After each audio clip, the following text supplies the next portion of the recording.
How's it going? Welcome to another All About RVs. Today, we're doing an answer and question time. Or question and answers. Jeopardy version. We're going to answer, you find the question. There you go. I like it.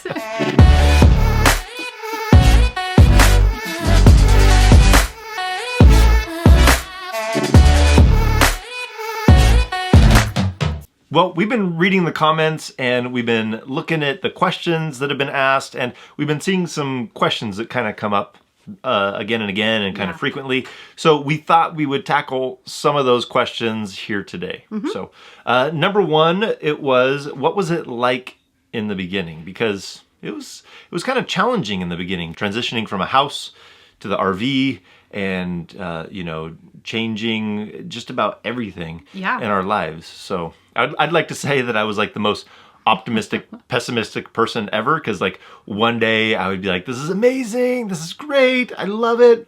And then the next I'd be like, oh my goodness, I just ruined our lives. What are we doing? Yeah, it definitely was like that at the beginning. There was definitely days where it was great, we were having a lot of fun, it was exciting. And then there were days where we really wondered what we were doing and if we should even continue on, if we should turn around and go back and sell everything again and start again with a house or whatever. But I'm glad that we stuck through it and that we're not in that beginning phase anymore. Yeah, and I think you were amazing during that because you encouraged me so much through that beginning process. So, well, I hope so, but I think it's the other way around.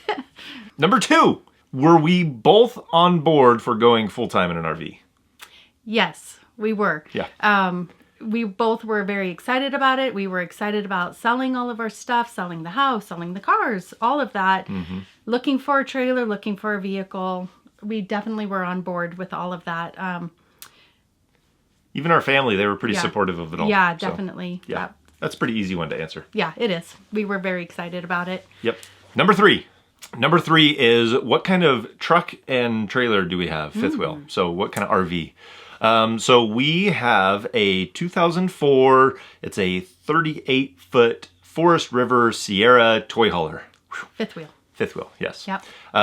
So we converted the back bedroom or the back toy hauler area for the boys back there. It was kind of funny the way we found the rig is we were just going to check it out for a layout that our friends had, and they offered to sell it to us. So yeah, we bought it, and it was like the only one that we looked at.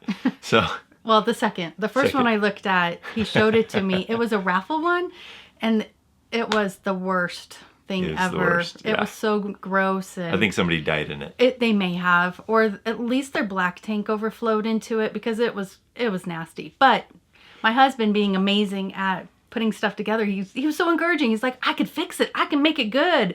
And I was like, I don't even want to look at this one again. So yes, this is the second one we looked at, and I was like, yep, I like that one. Nobody's died in it. This one smelled a lot better than the last one. Oh yeah. So the truck, we have a 2006 Ford F-250. It's diesel. So a lot of people are asking about that. It has the Ford 6.0 that had some notorious problems. And if you've seen our past videos, we have them. Yeah, we worked through a lot of those problems, and we knew that buying it. But the deal we got on the truck it was hard to pass up. I mean, we couldn't touch anything else close to it within, I don't know, $10,000. So for the mileage and what it was, and we knew who we were buying it from. So everything that we've done to the truck, we were actually kind of planning on doing to the truck anyways. Eventually, yeah. Yeah, it maybe came a little bit quicker, but right now we're happy with the truck. Yeah. We'll see how it goes. So I guess the good thing about having a problem truck is a lot of those things are documented, so you can find a lot of the known issues with it. So I guess that's a positive way of looking at it. But that's what we have. We have the Ford 6.0 and a Forest River toy hauler. I would have to say, though, if we could change our truck or trailer, maybe. I mean, I might change the truck over the trailer just because of the issues we've had. But if we've worked through them, it should be a very good, reliable truck. Question number 4 that we get is, why do we have multiple channels? This one is all about RVs. We also have our Less House, More Living channel. Which is actually just underneath my name, Jared Gillis. Right. So, you want to answer why we have 2 channels? Yeah, because we thought we would keep the one that's under my name. That's kind of more of our adventures and what we're doing, and kind of the more of the lifestyle aspect of it. And we thought that they could go together, they could go hand in hand, but we weren't sure if our friends and family that wanted to keep up to date on where we were at and what we were doing, if they really cared to see about RV tips and tricks and products. Yeah. So we decided to start a second channel kind of just dedicated to that. And so if people were into the RV stuff, they didn't have to watch our lifestyle stuff. So we just thought it would be easy. I mean, hindsight, I don't know. I can go either way. Yeah, I'm glad we did the 2 separate channels. Yeah. I mean, it's growing. Both of them are growing, so that's what is encouraging. But yeah, I'm glad that we didn't just do one channel for it. Yeah, we thought it would be easier to do multiple channels rather than just playlists. It just breaks it up easier for people that want the content. They know what they're signing up for, and we just thought it would be better for the viewer. Mm-hmm. Question number 5. How do we stay in touch with friends and family? Because that's important to us. I mean, we grew up in our hometown of Prescott, and neither of us moved away. So like parents, aunts, uncles, grandparents, cousins, all those people are kind of in a lot of them are in our hometown. Yeah. Not all of them, but there's a good majority are. Yeah, good majority. So how do we stay in touch with them? Well, one way that we do is through FaceTime. That is something that our kids love doing with their cousins or with their friends when they have Wi-Fi. And then the other thing is our videos. They watch our videos and they keep in contact with us that way. And do you have another idea or another way that we stay? I think one of the great things is the friends that we've made on the road. Yeah. Have been really amazing. I mean, They like really lifelong friends. Yeah, absolutely. So, I mean, our friend base has expanded. Yes. Yeah. So you stay in touch like you do with anybody. I mean, nowadays with texting, calling, FaceTime, there's really a lot of great ways to stay connected to a lot of those people. Yeah, absolutely. Yep. Moving on to question number 6 is, what do our kids think about it?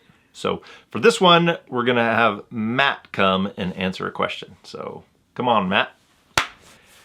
So what was the question we had for Matt?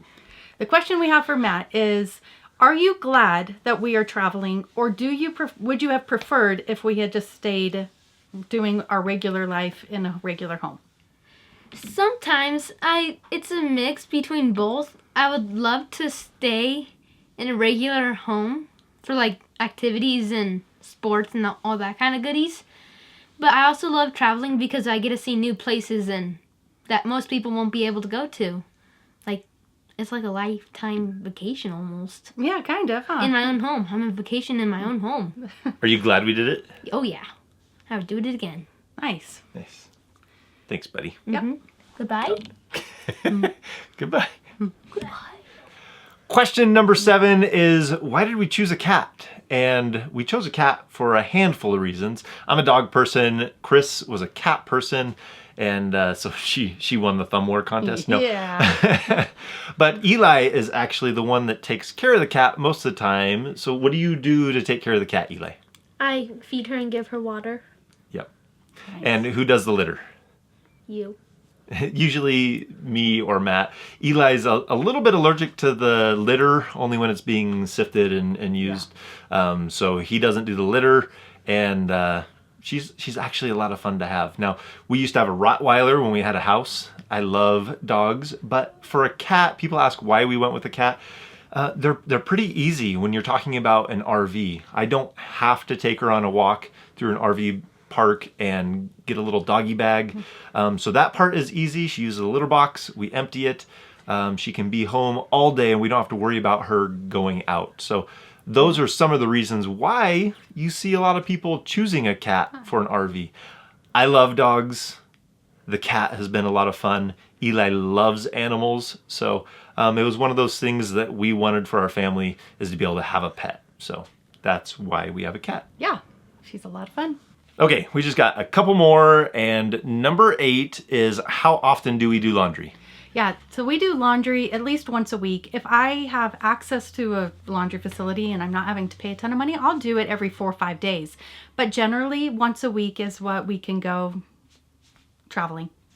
And I really wanted a washer dryer in the rig, but how has it been doing it at the parks or laundromats? You know, it really hasn't been too bad. A lot of the times you can get all of your laundry done within like 2 hours because you use up 3 or 4 of the washing machines and then you just switch it over to the dryer and fold it all and get it all done, and it's really quick and easy. The only thing I would say is that it's a little gross just because you're using a washer and dryer from a lot of different people using them, but it's really not too bad. Yeah. We've only had somebody try and steal our stuff once. So that is wasn't true. even that bad. That is true. Someone did steal a towel, but that's okay. Moving on to number 9 is, do you guys go to church? Yes, we do. Yes, we usually try and go to church when we're out on the road. We'll try and find a church in the area. We like to try and stay connected that way and get fed at a great church. So we've met some amazing people at church when we go. Yeah, we really have. It's been such a blessing being able to go to different churches, actually. Yeah, we've enjoyed that. Yeah. So that's the questions that we've had coming up. What? Number 10. What was 10? We do have one more question is like, how do you go on dates or how do you have time together for stuff like that? So Yeah, I mean, I guess we're really fortunate. Our kids are 14 and 12 now, so I feel like we can leave them. For us, if we want to go on a date, we can leave them home to watch a movie or do something on their own. it's usually pretty short. Yeah, it's not like a crazy long time that we're gone for. And it has to be in an area that we feel comfortable leaving them in. We're not just going to leave them at any random place. We do have to feel comfortable where we're at leaving the kids. So It's usually cell range, comfortable with the area, and we leave them with the phone. yes, so that And, they can get in contact with us. Yep. Yeah. But yeah, so we do make that time to be together, to have that date time, and it's a good thing. It is a good thing. So I think that's going to wrap up the questions. Those are the main ones that we've gotten asked regularly from both channels. So if you haven't subscribed to this one, please subscribe. And if you haven't even known about our other channel, check that out and subscribe to that one if it fits the bill for what you might like. So I think we're going to call that a wrap for today. And until next time, maybe we'll see you on the road. Yeah.